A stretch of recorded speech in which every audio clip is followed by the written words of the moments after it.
है वो गोविंद बड़ा प्यारा है। आइए, उन श्री कृष्ण ने कैसे प्रभु को प्राप्त किया, उन श्री विदुर जी ने कैसे भगवान को रिझाया। केले के छिलके खा करके भगवान अपने आप को धन्य धन्य मांग रहे हैं। हा? बोल भक्तवत्सल भगवान की, कृष्ण कन्हैया लाल की। वो सरकार कैसे हैं? हा? हो मेरे सरकार का,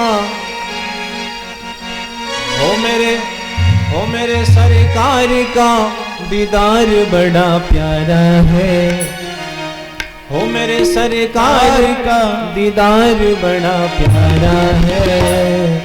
कृष्ण मेरा प्यारा गोविंद बड़ा प्यारा है। कृष्ण मेरा प्यारा गोविंद बड़ा प्यारा है। मेरे सरकार का दीदार बड़ा प्यारा है। मेरे सरकार का दीदार बड़ा प्यारा है। कृष्ण मेरा प्यारा गोविंद मेरा प्यारा है। कृष्ण मेरा प्यारा गोविंद मेरा प्यारा।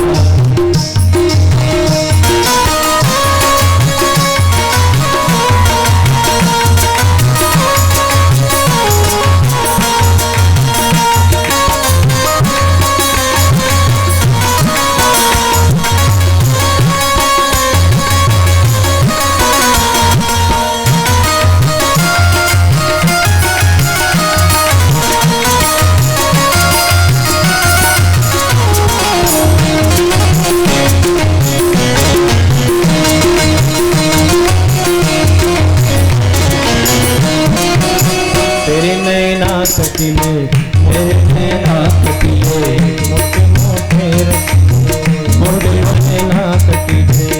तेरे नैना कटिले मोटे मोटे रसीले, मोटे मोटे रसीले।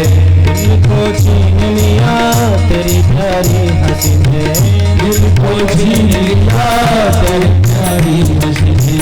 दिल को छीन लिया तेरी प्यारी हंसी ने, दिल को छीन लिया तेरी प्यारी हंसी ने। तेरी अखियों में लगा गजर बड़ा प्यारा है। तेरी अखियों में लगा गजर बड़ा प्यारा है। कृष्ण मेरा प्यारा गोविंद बड़ा प्यारा है। कृष्ण मेरा प्यारा गोविंद बड़ा प्यारा है। कृष्ण मेरा प्यारा गोविंद बड़ा प्यारा है। कृष्ण मेरा प्यारा गोविंद बड़ा प्यारा है। मेरे सरकार का, मेरे सरकार का, मेरे सरकार का दीदार बड़ा प्यारा है। मेरे सरकार का दीदार बड़ा प्यारा है। कृष्ण मेरा प्यारा गोविंद बड़ा प्यारा है। कृष्ण मेरा प्यारा गोविंद बड़ा प्यारा है।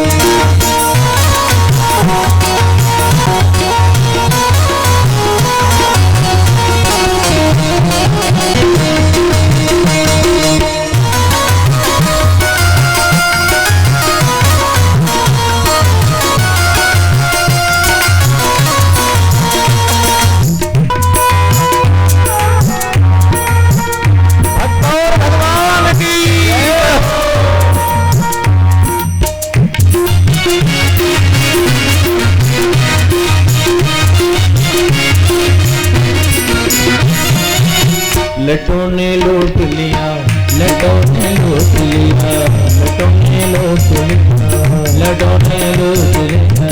जिगर घायल यकीना, जिगर घायल यकीना। तेरी प्यारी अदा ने, तेरी प्यारी अदा ने मुझे बेचैन किया, मुझे बेचैन किया। तेरी प्यारी अदा ने मुझे बेचैन किया। तेरी प्यारी अदा ने तेरी प्यारी अदा ने मुझे बेचैन किया। मेरे सीने में तेरा दर्द बड़ा प्यारा है।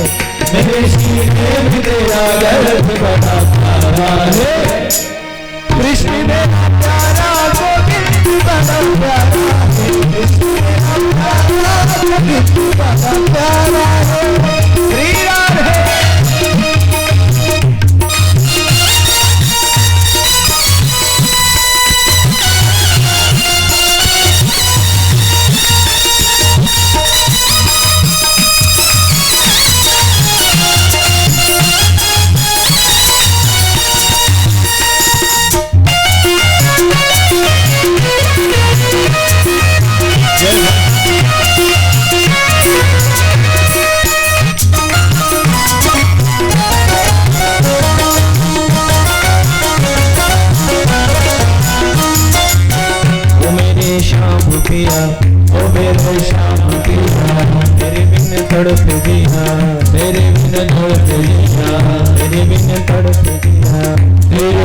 करते किया, प्रेम तुमसे ही किया, प्रेम तुमसे ही किया, तुमने क्या जादू किया, तूने क्या जादू किया, तुमने क्या जादू किया, तुमने क्या जादू किया। तेरी यादों में फिर के अंत में आशा है, तेरी यादों में फिर के अंत में आशा है। कृष्ण मेरा प्यारा, वो कितने बड़ा प्यारा है, कृष्ण मेरा प्यारा, वो कितने बड़ा प्यारा है।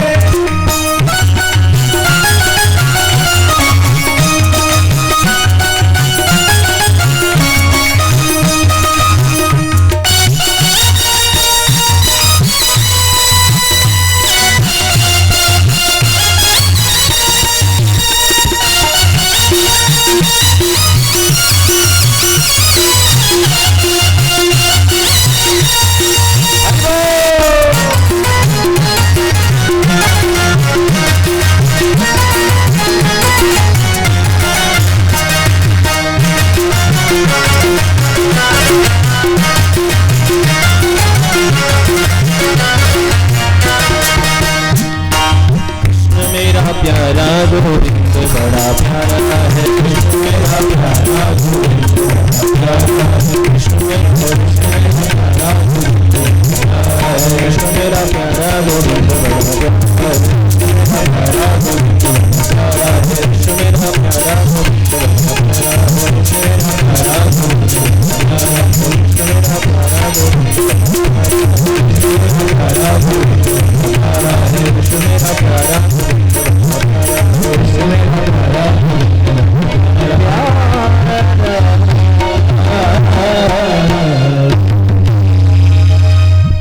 बोल सावरे सलोने सरकार की दिव्य प्रभु ऐसे हैं वो प्रभु जो जन जन की सुनने वाले हैं। यदा तु राजा ससुतान साधून पुष्णन्य धर्मेण विनश्च दृष्टि। महाराज सुंदर कहते हैं विदुर जी महाराज ने अनेक बार प्रयास किया समझाने का कि भाई भाई है, इनमें आपस में झगड़ा नहीं हो। इसलिए समझदार व्यक्ति को बच्चे जैसे ही समझदार हो जाए, शादी ब्याह हो जाए, उसके साथ साथ उनका जो जैसा यथा उचित हिस्सा हो उसको न्यारा न्यारा कर देना चाहिए, यानी अलग अलग कर देना चाहिए। क्योंकि क्यों आगे मूड फुटौल हो, सिर फूटे, क्या फायदा भाई। इसलिए समझदार माता पिता या गुरु चेलाओं को एक एक मठ दे करके छुट्टी, या बच्चों को जो जैसा है जमीन जायदाद सोना चांदी सब समान। अब एक को ज्यादा दोगे एक को कम दोगे तो ये स्वाभाविक विषमता आएगी भाई, उसको ज्यादा दे दिया मुझे कम दे दिया। या तो कह दो भाई मुझे कुछ नहीं चाहिए, आप सब में प्रेम बना रहे। है कि नहीं? क्योंकि ये धन से ही विषमता आती है। आप देखना जिस परिवार में बहनों का हिस्सा हो जाता है, अब वो सोचती है पिताजी के पास पापा जी के पास तो बड़ी धन संपत्ति बड़ी जमीन है जायदाद है, तो दो भाई हैं तीसरी बहन है, बहन सोच ले कि मैं भी हिस्सा ले लूं तो बहन जी को हिस्सा तो मिल जाएगा, लेकिन भाइयों के द्वारा आदर नहीं मिलेगा, उसे कोई नहीं पूछेगा। यहाँ तक कि राखी भी नहीं बंधवाएंगे अगली बार से। और हिस्सा नहीं लिया भाई, ये झगड़ा तो तीन का ही है,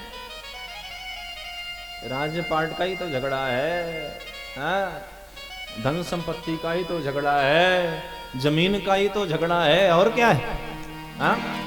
जहां अच्छा बताओ, जो बहन मायके में रह गई अलग हिस्सा लेकर के, क्या उसको उतना उचित सम्मान मिलता है? क्या मिलता? तो ऐसे ऐसे करो, नहीं तो ऐसे ऐसे करो, मिलता है? नहीं मिलता, नहीं मिलता, सही नहीं मिलता। वो बिरले ही कोई होंगे। हाँ भाई ना हो तो घर जमाई बन के दमाद को रखना ही पड़ता है,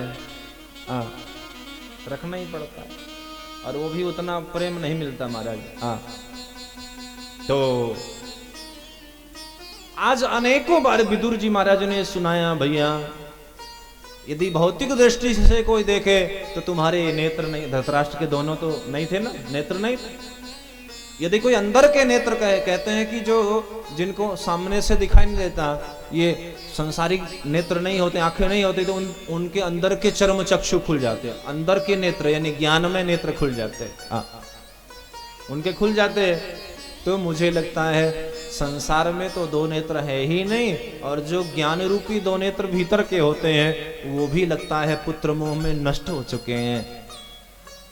अच्छा, कहना क्या चाहते हो विदुर?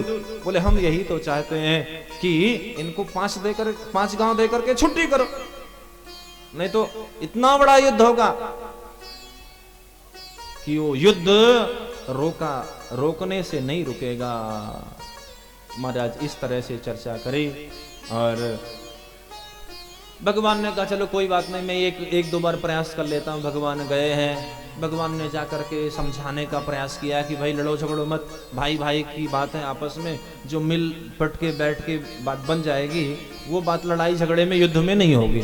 हाँ, इसलिए ज्यादातर झगड़े संपत्ति के पीछे, संपत्ति विवाद ही मूल कारण होता है, और आपस में मिल बैठ करके समझौता करके ठीक है भाई चलो कोई बात नहीं, चल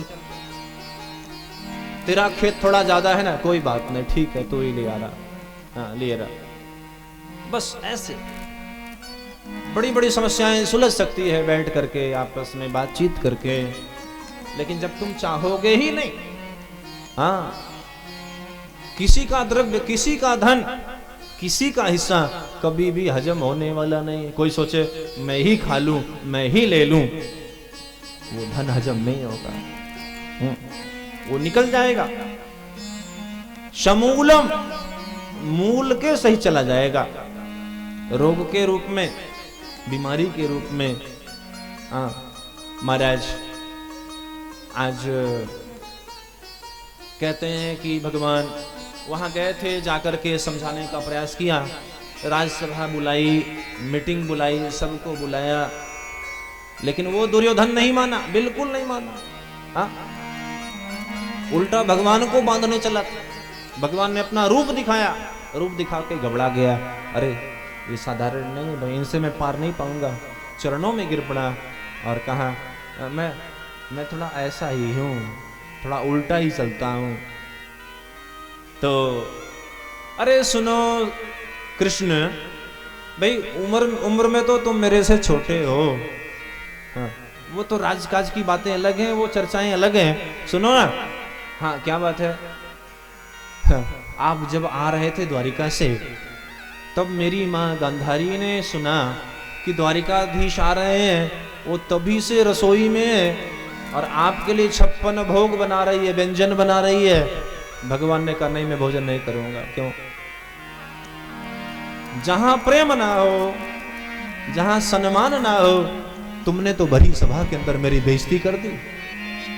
हाँ, मेरी बात में तो तुमने लात मार दी। अब तुम मुझे सम्मान देना चाहते हो, अब मुझे भोजन कराना चाहते हो। भाई तो भोजन या तो कोई भूखा पेट हो तो भोजन होता है, या कोई सामने वाले के हृदय में इतना श्रद्धा हो, इतना प्रेम हो, इतना भाव हो, तब भोजन होता है। मेरा भोजन तुम्हारे यहां होने वाला नहीं है। तुम्हारा भोजन तुमको धन्यवाद, मैं हाथ जोड़ता हूं। हाँ, माँ को प्रणाम है, उनके भोजन को प्रणाम है, अन्न देवता है, अन्नपूर्णा को प्रणाम है, लेकिन मैं भोजन कभी भी नहीं कर सकता। क्यों? आवत ही हर से नहीं, नैनन नहीं सने, तुलसी तहां न जाइए, चाहे कंचन बरसे में। जहां सम्मान, प्रेम, आदर का भाव ना मिले, वहां सोने की वर्षा क्यों ना हो रही हो, नहीं जाना चाहिए। दो शब्द मीठे बोलने से, हाँ, यदि किसी को सुख मिल रहा है तो बोल दो, हाँ, हाँ, बोल देना चाहिए, लेकिन वो मान सम्मान वाली बात नहीं है। आज कहते हैं श्री ठाकुर जी ने कहा मेरा निमंत्रण काका जी के यहाँ है। कौन काका? आपके भी कोई काका है क्या? अरे हाँ, आपके काका मतलब मेरे काका। कौन? कौन द्वारिकाधीश को भोजन कराएगा? हाँ? मानो दुर्योधन पूछना चाह रहा है। हाँ? आज धीरे से मेरे प्रभु ने बोला, सुनो, मेरा निमंत्रण, भाव पूर्वक निमंत्रण मेरे काका विदुर के यहाँ है। अरे भिकमंगा विदुर, वो क्या खिलाएगा? वो पहले महामंत्री था हमारे यहाँ राज्यसभा में, हमने उसको निकाल दिया है। वो कदली वन में यमुना के किनारे वो केलों की पर्णकुटी कुटिया बना करके, घास फूस की झोपड़ी बना करके रहता है। वो क्या खिलाए? उसके यहाँ क्या है? भगवान ने कहा, नहीं, मैंने संकल्प किया है, मैं तो वही जाऊंगा, मेरा निमंत्रण ही वही। मनो विदुर जी वहां से भागे चले आए, दौड़ करके आए, हस्तिनापुर आए। अरे हमारे कन्हैया को सुना है ब्रज में माखन मिश्री बहुत पसंद था। हा? मानो विदुरानी ने भी कभी मन में सोचा था कि यदि हमारे यहाँ कन्हैया आएंगे तो अपने हाथों से दूध जमा करके, दही बिलो करके अपने हाथों से, मैंने सुना है ब्रज में उन्होंने मांग मांग करके मक्खन दूध दही खाया है। यदि अपने हाथों से खिलाऊं तो कैसा होगा? ब्रज की गोपी से तू माखन मांग कर खाता रहा, अपने हाथों से खिलाऊं ऐसा कब होगा हरि? अपने हाथों से खिलाऊं ऐसा कब होगा हरि? मैं तेरा गुणगान गाऊं ऐसा कब होगा हरि?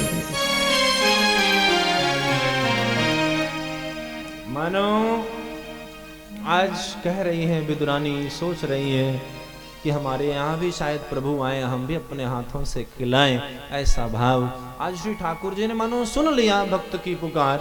हा? और भगवान दौड़े दौड़े रथारूढ़ होकर के भगवान सीधे विदुर जी की घास फूस की कुटिया की ओर बढ़े चले जा रहे हैं। और इधर में श्री विदुर जी हस्तिनापुर गए, जाकर के कुछ मिठाइयाँ ले ली, कुछ माखन ले लिया, बाजार में लिया, और मन ही मन सोच रहे हैं मैं विदुरानी को कहूंगा जल्दी करो, इधर चौका वौका लगा देना, बढ़िया जमुना जल का छींटा दे देना, बढ़िया से आसन लगा देना, चौक पूर देना, हाँ बढ़िया बंधन वार सजा देना। मन ही मन ऐसा सोच रहे हैं, विचार रहे हैं, और ऐसा सोच रहे हैं विदुर जी। और इतने में श्री ठाकुर जी पहुंच गए। कहाँ? अरे ओ काकी, काकी जी बहुत जोर से भूख लग रही है, मोए कछु दे दो। अरे ये कौन? काकी, लेकिन ये आवाज कहीं जानी पहचानी सी लगती है, एक कभी सुनी हुई है।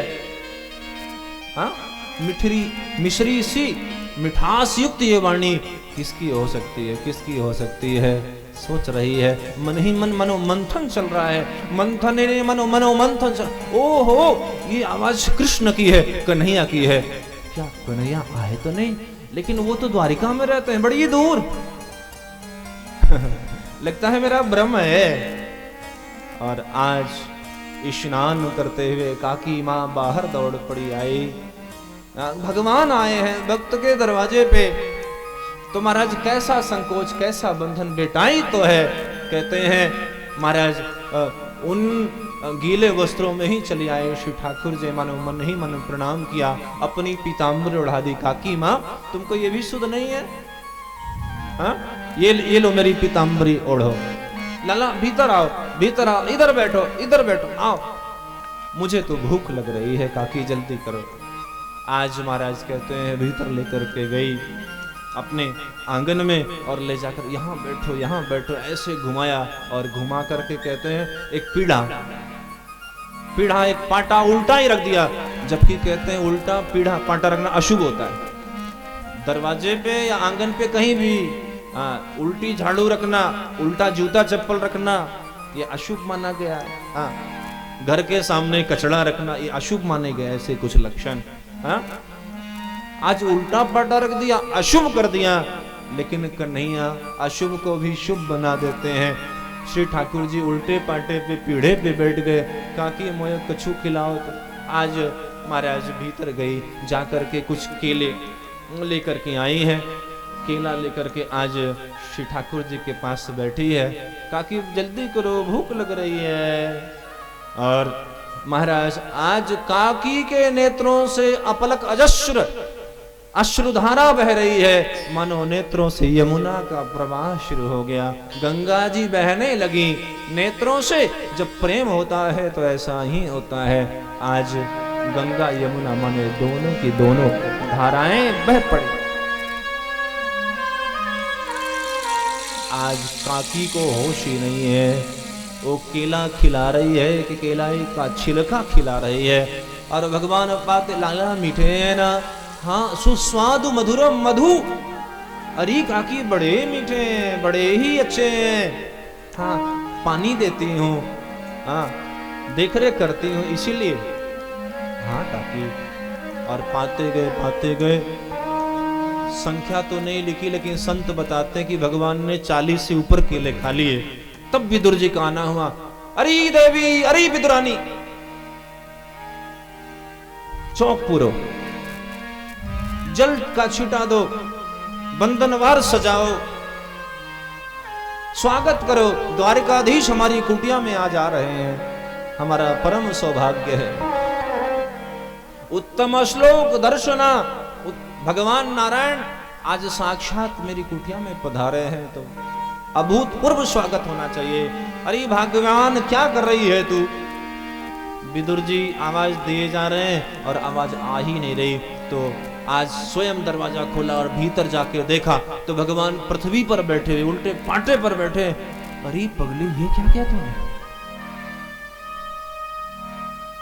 जिन द्वारिकाधीश को मिलने के लिए लाइन लगी रहती है, कोई मिल नहीं सकते। ब्रह्मा इत्यादि को भी द्वारिका में द्वारिकाधीश से मिलना हो तो 1-2 दिन विश्राम करते हैं, हाँ? तब उनका नंबर आता है। आज तुम्हारी कुटिया में आए हैं, तुमने ऐसा स्वागत किया, ये बिल्कुल ठीक नहीं है विदुरानी। अरे सुन रही है कि नहीं? नहीं, होश ही नहीं है, ध्यान ही नहीं है। जोर से हिलाया, हिलाते ही महाराज चेतना। क्या हुआ? ये स्वागत क्या कहेंगे? विदुरानी पागल हो गई है। ऐसा स्वागत, ऐसा सम्मान। उधर कह रहे थे मैं भूखा हूं, भूख लगी है, काका के यहाँ निमंत्रण है, वहीं भोजन करूंगा। ये तूने स्वागत किया, केले के छिलके खिलाए, हाँ? तूने तो मेरी जग हसाई करवा दी। आज भगवान को विदुर जी महाराज अपने हाथों से केले उठा करके भगवान के मुख में दे रहे हैं। भगवान ने हाथ पकड़ लिया, नहीं काका, मैं बहुत आनंदित हूँ। जो स्वाद 56 भोग में नहीं है, जो स्वाद व्यंजनों में नहीं है, वो स्वाद इस केले के छिलके में है। मानो किसी ने प्रभु से पूछा, प्रभु आप सच सच बताना, आपको सबसे ज्यादा भोजन तो सारी दुनिया कराती है, भोग तो सभी लगाते हैं, आपको भोजन में आनंद कहाँ आया? तो भगवान ने कहा, हाँ सच कह रहे हो। रामावतार में मुझे सबरी माँ के यहाँ आनंद आया था, उस स्वाद की तुलना में कहीं से नहीं कर सकता। सप्तलोक नवखंड में होत सदा जवनार, कै सबरी कै विदुर घर, तृप्त भये दुई बार।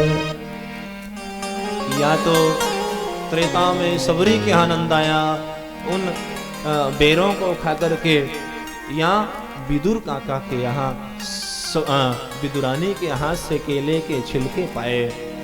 ये प्रेम, ये भाव। महाराज सुंदर आज प्रेमा भक्ति का इन्हें भी वरदान दिया। श्री ठाकुर जी पधारे आगे और इसके पश्चात श्री विदुर जी और उद्धव जी का मिलन हुआ है। विदुर मैत्रेय संवाद का वर्णन किया है। 12 अवतार का वर्णन है कि महाराज द्वारपाल के रूप में ये जय और विजय वहां रहते थे। सनक सनंदन सनातन सनत कुमार वहां रहते हैं और छोटे से 5 वर्ष की हमेशा रहते हैं, इससे ज्यादा इनकी उम्र बढ़ती ही नहीं।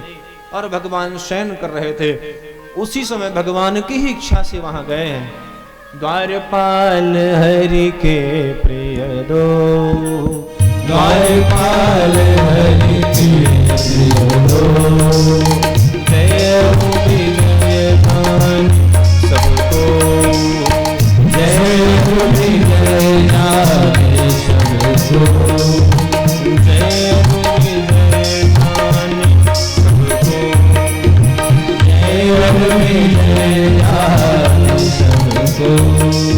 द्वारपाल हरि के प्रिय दो, द्वारपाल हरि के प्रिय दो, द्वारपाल हरि के प्रिय दो, द्वारपाल हरि के प्रिय दो, जय विजय जाने सबको, जय विजय जाने सबको,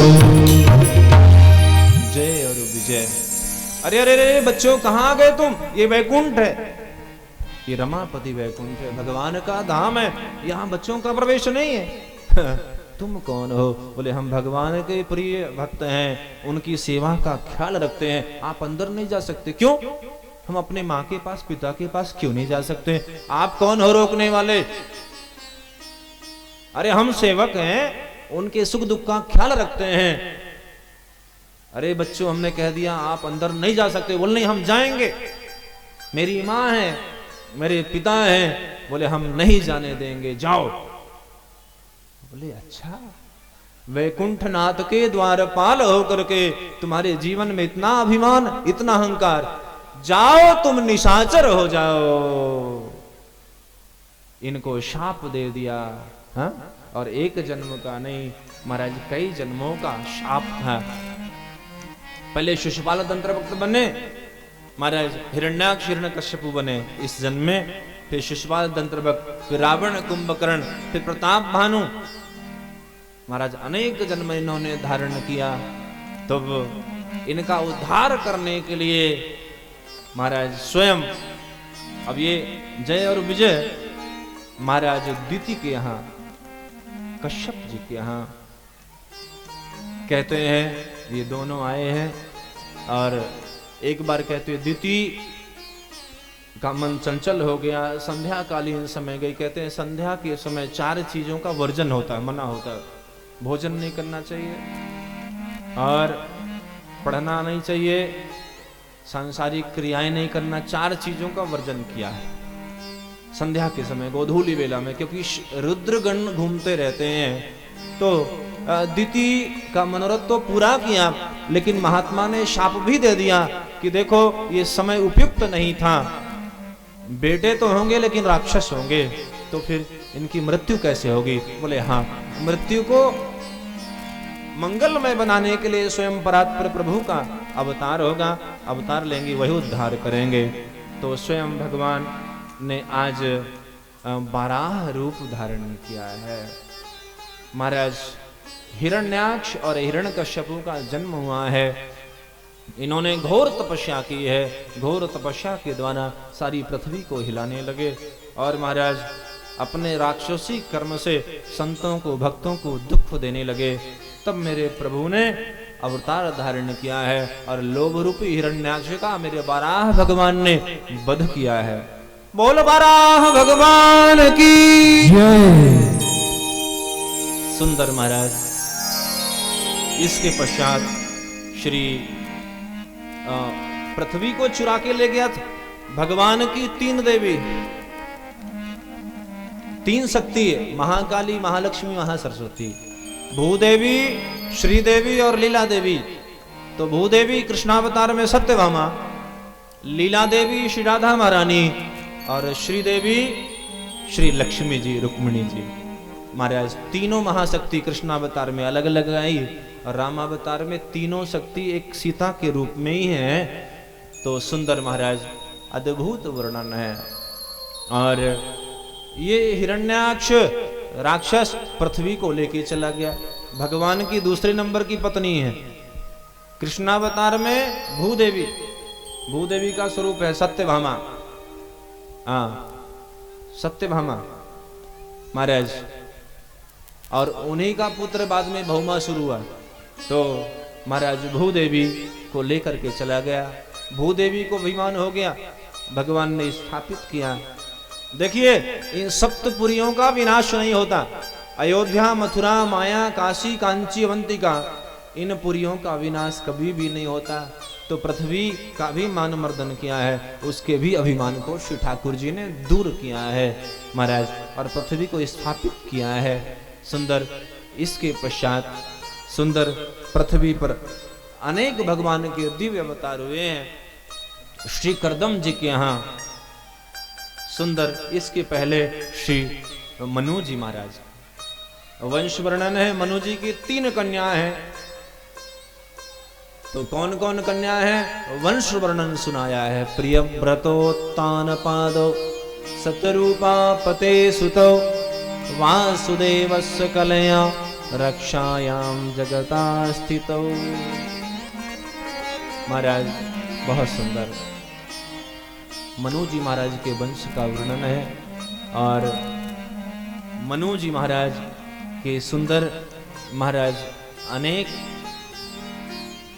श्री मनु जी महाराज की दिव्य आकुति, देवहूति, प्रसूति रीति विस्तृता है। श्री आकुति का विवाह रुचि प्रजापति के साथ हुआ, देवहूति का विवाह श्री करदम जी के साथ हुआ, और प्रसूति का विवाह दक्ष प्रजापति के साथ हुआ। तो 2 बेटा और 3 बेटी, 3 बेटियों से सारी सृष्टि भर गई, ये समझ में। हाँ, बड़ा सुंदर वर्णन किया है महाराज। और उन्हीं देवहूति का विवाह श्री करदम जी के साथ हुआ समय आने पे।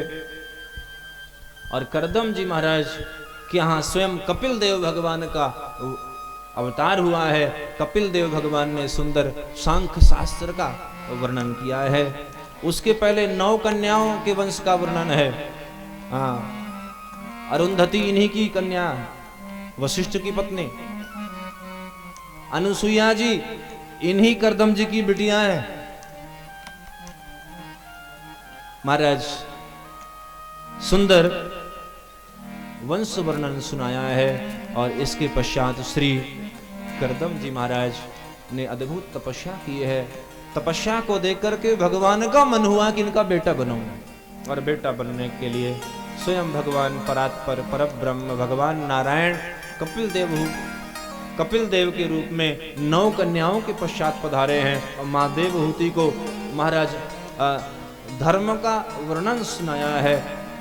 नवधा